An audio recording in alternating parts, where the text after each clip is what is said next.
Natural agro থেকে সকলকে স্বাগতম। আজকে আমরা দেখাচ্ছি টবে কিভাবে 12 মাস আদা চাষ করতে পারেন। কারণ বাসার ছাদে বা পরিত্যক্ত জায়গায় 12 মাস টবে অথবা বস্তায় আদা চাষ করলে সারা বছরের আদা মশলাটার চাহিদা পূরণ হয়। এবং টবে চাষ করার প্রথমে মাটি নির্বাচন করতে হবে এবং বীজ সংগ্রহ করতে হবে। আর বীজ সংগ্রহ করার পদ্ধতি হচ্ছে বাজার থেকে রোগমুক্ত সুস্থ সবল আদা কিনতে হবে।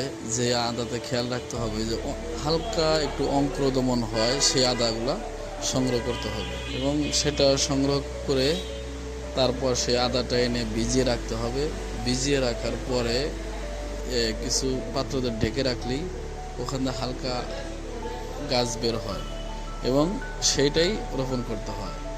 মাটি নির্বাচনের ক্ষেত্রে বেলে দোআঁশ মাটি, ঝরঝরে মাটি হতে হবে এবং এর সাথে পচা গোবর, ভার্মি কম্পোস্ট, শিংকুচি দিলে সবচেয়ে ভালো হবে।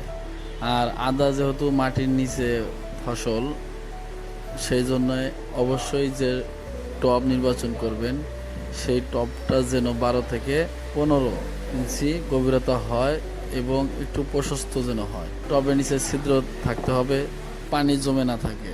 অবশ্যই পানি যেন বাহিরে বের হয়ে যায়। এই ধরনের টব অথবা বস্তাগুলা ব্যবহার করতে হবে এবং প্রথমে মাটি দিয়ে টব ভরতে হবে।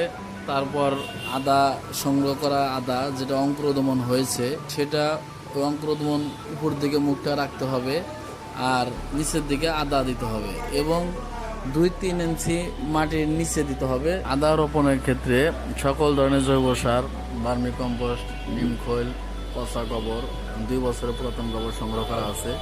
এই সকল ধরনের জৈব সারগুলা আপনারা আমাদের কাছ থেকে সংগ্রহ করতে পারেন এবং এভাবে আমাদের প্রতিদিন বিভিন্ন কৃষি পণ্য, ফল, সবজি চাষ, বিভিন্ন কিছু নিয়ম এবং কী কী সার প্রয়োগ করতে হয় সেগুলো আমরা প্রতিদিন আপডেট দিয়ে থাকি। আমাদের এই আপডেট ভিডিও পেতে অবশ্যই ন্যাচারাল এগ্রো চ্যানেলটি সাবস্ক্রাইব করে রাখবেন, তাহলে প্রতিদিন আপডেট ভিডিওগুলো পেয়ে যাবেন।